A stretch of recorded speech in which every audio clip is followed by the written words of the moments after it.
Good morning বন্ধুরা, চলো আর একটা নতুন দিন নতুন ব্লগ শুরু করা যাক। সকালে হাজব্যান্ড আর আমি গেলাম এই মর্নিং ওয়ার্কে, কেননা আজকে ছুটি ছিল। টিফিন বানানোর কোনো ঝামেলাই ছিল না, ছেলে মায়ের স্কুলে যাওয়ার কোনো টেনশন নেই। এতে গেছিলাম হাঁটতে। আর দেখো দুই সাইডে ধান আর তার সাথে হচ্ছে কাশফুল। আমার কাশফুল দেখলে এত ভালো লাগে যে এই তো পুজো আসলো আসলো বলে।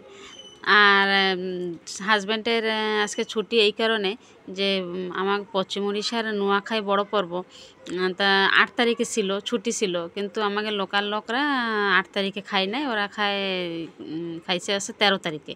মানে 8 তারিখটা ছিল পঞ্চমী, 13 তারিখে ছিল দশমী। দশমীতে এই জায়গার লোক সব খায়, নোয়াখাই। ওই জন্যতে নতুন মানে শুক্রবার দিন আবার ছুটি হয়েছে হাজব্যান্ডের। এতে আরামসে ভালো, শুক্রবার শনিবার রবিবার সোমবার 4 দিন পুরো ছুটি পেয়ে গেল। মানে সকালে চল মায়ের রেডি করতে গেলে একটু জলদি ওঠা লাগে, সব কিছু জলদি জলদি করা লাগে। ওই জন্য তো একটু ছুটি হলে ভাবি কি আজকে আরামসে একটু কিছু করবো, কিন্তু ওদিনকাই যেন কাম যেন আরও বেশি। ভাবি ঘরে আসে ভালো মন্দ রানবো, টিফিন করব, ঘর দুয়ার সাফা সুতরা, একটা মানে ছুটির দিন একটা অন্যরকম একটা মানে কাম যেন একটা প্রেশার একটা বেশি থাকে। সব ঘরটা সাফা সুতরা করে নিলাম, নিয়ে বেডশিটগুলো একটু চেঞ্জ করলাম, চেঞ্জ করে এই ধোয়া কাচা করতে গেছি।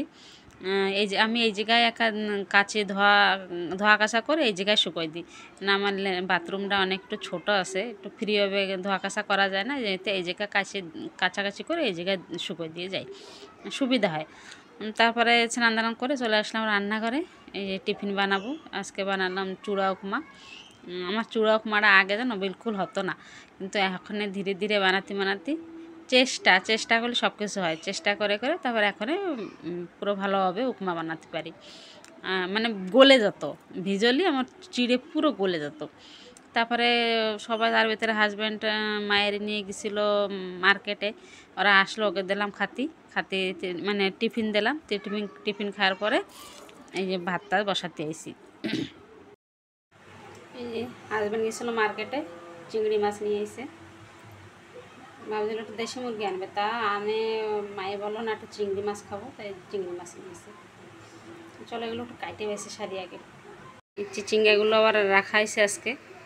আমার ঘরের এই জায়গায় আসে একটা দাদু, অনেকটা বয়স্কর মানুষ, নিয়ে আসে, তা রেখে দিলাম। এই যে 30 টাকার এই যে সব, আর আগের দিনের ছিল এই এতগুলো, এগুলো আজকে ভেজে দেবো কাটে সারি জলদি করে। এই চিংড়ি মাছগুলো কাটতেছি, ভাবলাম আগে চিংড়ি মাছগুলো কাটে সারি, তারপরে কাঁচা সবজি যা আছে তাই কাটবো। আর আমার একটু আবার ঠান্ডা লাগছে বলে একটু গলা খুসখুস করতেছে, ধোয়া কাচা করে দিছে আজকে বেশি, একটু ঠান্ডা লেগে গেছে। আর মায়ের নিয়ে গেছিলো মার্কেটে, মায়ের কালকে ড্যান্স আছে, গ্রুপ ড্যান্স করবে স্কুলে, ওই জন্য তো একটু চুল কাটবে আর ফ্যান্সি সামান কিনবে বলে নিয়ে গেছিলো মার্কেটে। তার সাথে ছেলেও গেছিলো, ছেলে তো সবসময় রেডি থাকে মার্কেটে যাওয়ার জন্য, সবসময় বলবে যে আমি ঘুরতে কোন সময় যাবো, বাড়ি থাকতে ভালো লাগে না, এরকম বলবে। ওই জন্য তো যে সময় বাবা যায় ও যায় সাথে, মায়ের না গেলেও ও যাটা যায়। তারপরে এই কাটে নিলাম সবজি, সব কাটে তারপরে এক সাইডে বসাই দেবো তোমার ভাজা, আর এক সাইডে তরকারি বসাই দেবো, জলদি হয়ে যাবে। আর চিচিঙ্গাগুলো ফ্রেশ চিচিঙ্গা, খাতে ভালো লাগতেছে, ভালো মিষ্টি। ওই জন্যতে ওই সে দাদুটা আনলি আর ফিরোই না, অনেক সবজি আনে, ভেন্ডি টেন্ডিও মাঝে রাখছি।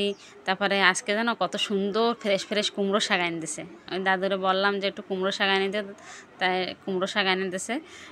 ওই জন্যতে ভাবি যে সময় যা বলে আনে দেয় আর ফিরবো না, ওই জন্য রেখে দিই, থাকলেও রেখে দিই।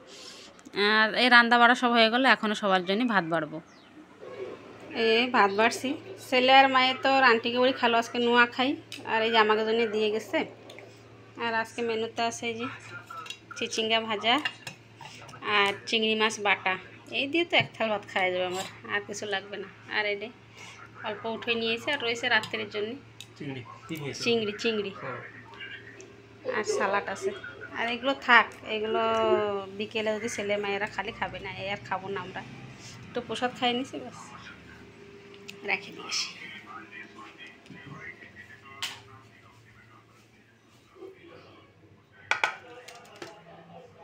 এই যে বিকেল 5টায় গোডরেজ খুলে দেখি কি গোডরেজের সামান পুরো এপাশ ওপাশ করে রেখে দিছে মায়ে। ওর ড্যান্স আছে, সে ড্যান্সের লেহেঙ্গা পরে বলে লেহেঙ্গা খুঁজতে যায়, ওর সব যত সামান মানে গোডরেজে যত কাপড় চোপড় সব উল্টো পাল্টা করে রেখে দিছে। দেখে তো একদম এত মাথা গরম হয়ে যাচ্ছে। লাস্টে সে গোডরেজের সামান সব জামা ফান সব বের করে আবার ছেলের আলাদা, মায়ের আলাদা, আমার আলাদা সব কিছু আলাদা আলাদা করে আবার রেখে দিচ্ছি। এই গোছানো জিনিস যদি এরম ফেলে অগোছানো হয়ে থাকে না, খুব রাগ ধরে। আর আমার তো অগোছানো তো যেটুকু আমি পারি চেষ্টা করি যে গোছায় রাখার, তার ভিতরে মায়ে যদি এরকম করে রাখে কেউ রাগ ধরে কিনা। তারপরে এই সাদা গোছায় রাখলাম।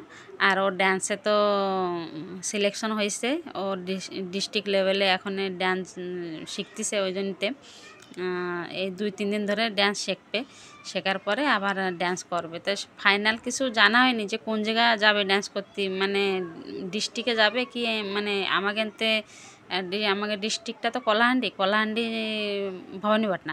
ভবানীপাটনা যাবে কি আমাকে এই জায়গায় ডান্স করবে, সেটা কিছু ফাইনাল জানতে পারি নাই। দেখি কি হয়। এখন তো সব দিন যাচ্ছে, যাই এসে গ্রুপ ডান্স করবে বলে সব এক জায়গায় সবাই শিখতেছে, ডান্স শিখতেছে। আর চলো মায়ে কী আনছে তাই একটু তোমাকে দেখাই দিই। এই খুশবুর কালকে ডান্স আছে, এই যে সকালে গেছিল ওর বাবার সাথে, এগুলো সব আনছে। মাংটিকা, এই যে হার, তার সাথে ম্যাচিং করা কানেরটা, ফেস পাউডার, ক্লিপ, এই লিপস্টিক এইসব কী সব নিয়ে এসে, এগুলো সব নিয়ে এসে এগুলো সব আনছে। এই সন্ধ্যার সময় আজকে আর কিছু বানাইনি, আর চাও খাবো না। ওর আন্টি দিছিল, এই খুশবু খাচ্ছে পুরি তরকারি, আর আমি খাচ্ছি খিরি। সব কিছু মিক্স করে খিরি বানাইছে, এই যে খুব সুন্দর হয়েছে। এখন এই খুশবু খাচ্ছে, আমি তো খাচ্ছি এগুলো। তাহলে আর 2 বছর আন্টিকেও রয়েছে, আর হাজব্যান্ড তো গেছে মার্কেটের দিকে। আর রাত্রি আজকে তো রান্না বাড়ার সামনে ঝামেলা কিছু নাই, দুপুরে যা রাঁধছি সব কিছু আছে। ওর আন্টি আবার দিল, মায়ে ছেলে আবার ওরে খালো, মানে সব কিছু আছে। তাহলে এখানে ভিডিওটা রাখি। যদি ভিডিওটা ভালো লাগে একটু লাইক করে দিও, আর সাবস্ক্রাইব করে দিও, একটু পাশে থেকো। Good night, tata.